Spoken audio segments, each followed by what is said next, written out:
Today we are making a word illusion in Tinkercad.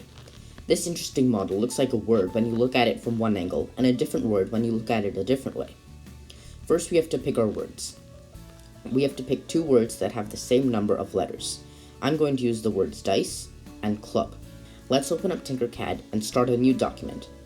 Let's start by dragging over two text shapes from the right side. If you click on them, a menu pops up on the right side where we can type our words. I'm also going to set the font to Sans, since I like the way that looks. This is a really good project for customization. You can do a lot of different things and it looks really cool. Next, we have to make both words the same size. I find it interesting that even though both words have the same number of letters, they can be very different sizes. If I look at the bottom right corner, I can see that my units are millimeters. So I'm going to set my words to 70 millimeters by 20 millimeters.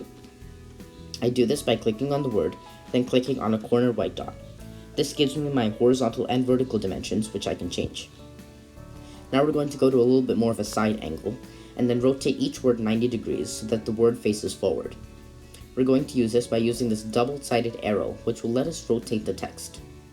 Pro tip: if you move your mouse closer to the center while using the turning arrow, your angles will snap, letting you get to the more common angles like 90 degrees or 180 degrees faster. If you move your mouse outward, you can be more precise with your angles. Now, let's click on each word and press the D key. This will make it so that our model touches the ground exactly. Now we're going to stretch each word out the same as its width. Remember, I set this to 70, so we're going to do the same.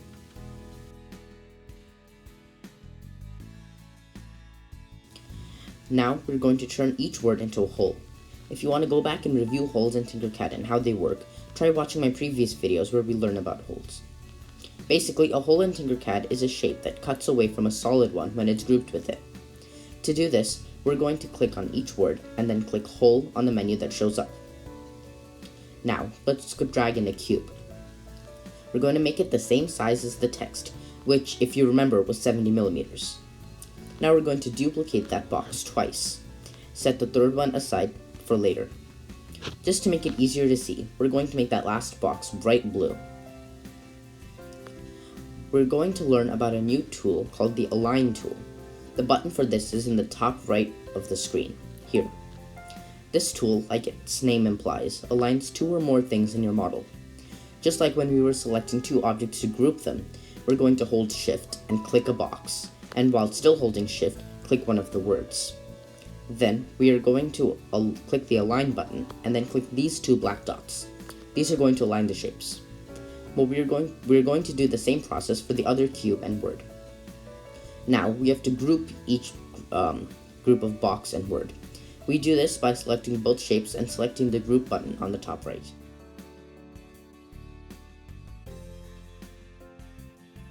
Now, we're going to turn each of these shapes into holes. I know, this is looking a little weird, but it will look really cool in the end. Now, pick one word and rotate it 90 degrees. Now, we're going to select both words, and that blue box we set aside earlier, and align them all the way we did earlier. Now, we group all of these. Now we can see how this is going to work out. From this angle, we can see that it spells out dice, and then from this angle, we can see it spells out club. Now what we are going to do is use blocks and turn them into holes. We will use this to sort of erase the letters we don't want.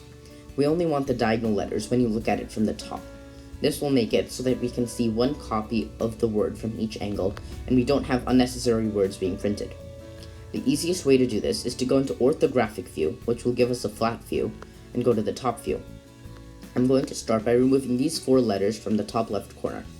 I do this by making a box that goes over the part that I'm trying to erase. Then, I turn it into a hole and group it with the main object. Now, I'm going to do this for the rest of the shape.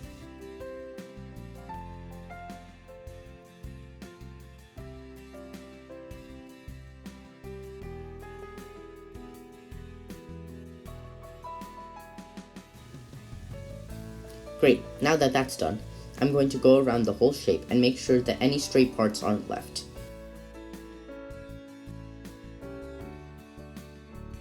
The final thing that I'm going to do is make a little base for this so that the whole model is one piece. I'm going to start by making this illusion model rise by 5 millimeters. I do this by clicking on the model and then using the black arrow to drag it up 5 millimeters. Then I drag over another box. I'm going to make this one 5 millimeters tall. Then let's make the box 70 millimeters by 70 millimeters so that it perfectly matches with the word, and align these shapes again.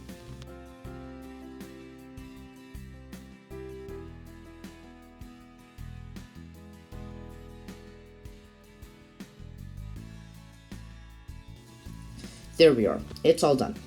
This looks so fascinating, and from a different angle, you could barely imagine that it looks like not just one word, but two words. If you make this project, please share it with me. I would love to see it.